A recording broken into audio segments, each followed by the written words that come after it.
Have you ever felt kind of tangled up in the rules for Indian accounting standards, Ind AS, wondering if they even apply to your business? Well, today we're going to cut right through all that complexity. We're going to make this simple. So this is the big question, right? Does this whole complex roadmap actually apply to you? It can definitely seem confusing, but I promise, by the end of this, you'll have a really simple, clear checklist. Let's dive in. Okay, so first things first, what even is Ind AS? The easiest way to think about it is India's big move to get its accounting rules in sync with global standards. This makes it way easier for, say, international investors to understand and compare financial statements from Indian companies. But the most important thing to know is that this wasn't like flipping a switch overnight. It was rolled out in phases. And this phased rollout, it's really the key to understanding the whole thing. It was basically a two-step journey. So let's break down exactly who was included in each of those steps. All right, here are the 2 dates you absolutely need to remember. Phase 1 kicked off on April 1st, 2016, and then, exactly 1 year later, Phase 2 began. These 2 dates are the foundation for figuring out everything else. So, let's start with that first big checkpoint, Phase 1. This was the very first wave of companies that had to make the switch. Let's take a look at who was on that list. For Phase 1, there is one number that you need to burn into your memory. Ready? It's 500 crore rupees. This single number, this financial threshold, is what triggered the rules for a huge group of companies. So, who was in this first group? The rule was actually pretty straightforward. First, all listed companies, the ones whose shares are traded on a stock exchange, they were automatically in, no questions asked. Second, for the unlisted companies, if their net worth was 500 crore rupees or more, they were in Phase 1 too.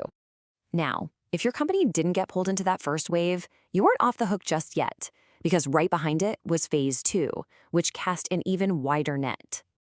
And for Phase 2, the key number to remember is a bit lower, 250 crore rupees. This brought a whole new category of companies under the Ind AS umbrella. So, who did Phase 2 catch? Well, it included any remaining listed companies that weren't already covered. But the main group here was the unlisted companies, with a net worth that fell right in that sweet spot, 250 crore or more, but still less than 500 crore. Let's just put them side by side to make it totally clear. Phase 1, think big. All listed companies, or the unlisted giants with a net worth of 500 crore or more. Phase 2 targeted that next tier down, the unlisted companies sitting in that 250 to 500 crore range. Simple as that, right? Okay, so knowing the phases is step 1, but now we gotta cover a few golden rules that apply to everybody. And trust me, these are the details you absolutely can't afford to miss. Here's the first and maybe the most important golden rule. Once you adopt Ind AS, there is no going back. It's forever. Even if your net worth dips below the limit later on, you're in for good. It's a one-way street, which makes sure that companies are consistent and can't just hop back and forth. And get this, the rules don't just stop with one company.